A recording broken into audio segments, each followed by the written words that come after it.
The TED Talk I chose to talk about is how video games turn players into storytellers. The speaker for this TED Talk is David de Gutula, or better known as David Cage. David was born in France in 1969 and is the founder of the video game studio Quantic Dream. This studio is known for popular games such as Heavy Rain, Beyond Two Souls, and Detroit Become Human, which was the most popular. David was known as the writer and producer of all of those games. I chose this topic because I love video games. I've been playing since I was a kid, and I want to become a video game developer after I graduate from college. Specifically, an independent developer. So I have to know how to specifically intertwine stories with gameplay. David starts the TED Talk on how, specifically focusing on the evolution of storytelling throughout the years. Specifically, the lack of choices within most mediums of storytelling. The closest you would get with choice that you could have choices with would be a choose your own adventure book, and even then, that is very limited. While compared to games, or how David puts it, interactive storytelling, you could have so many more possibilities that affect the story. A game that perfectly encapsulates this, it's David's game Detroit Become Human. Detroit Become Human takes place in the near future where androids that look like humans have been integrated as almost servants in society. David proceeds to go through the opening of the game with the audience, having the audience choose the very important choices given to them throughout the opening. These choices change how this opening plays out, which, for context, is a hostage situation where the main character, or one of the main characters, Connor, has to defuse it. Of course, humans are very hostile to androids.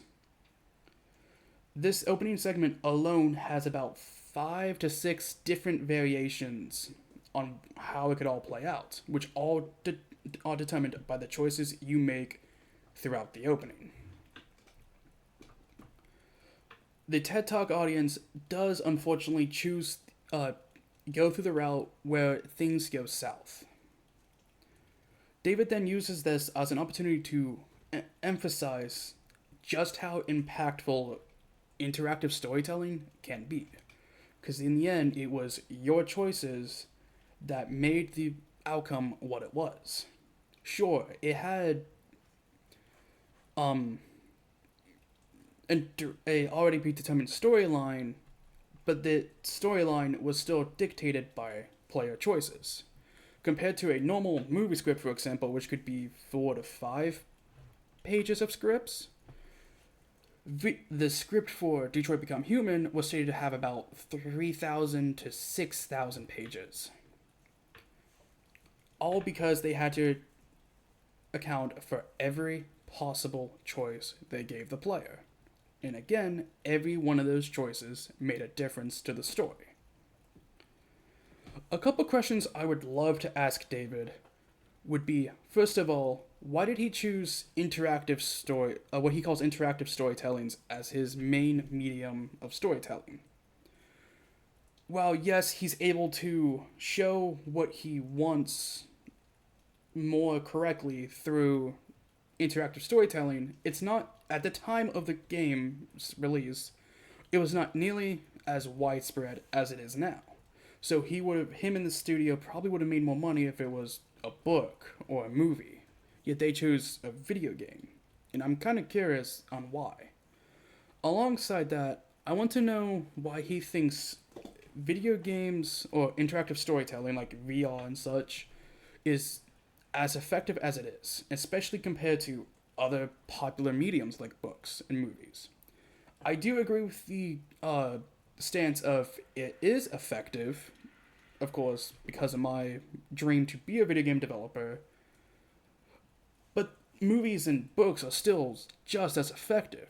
So I'm curious in why interactive, in his mind, how interactive storytelling can be just as, if not more effective, to evoke emotions from the players.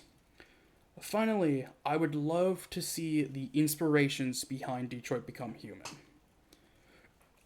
As a inspiring game developer, it's very important to keep an open mind to the world in general, because if you don't, you can't write many interesting stories that resonate with a bunch of people, like Detroit Become Human did.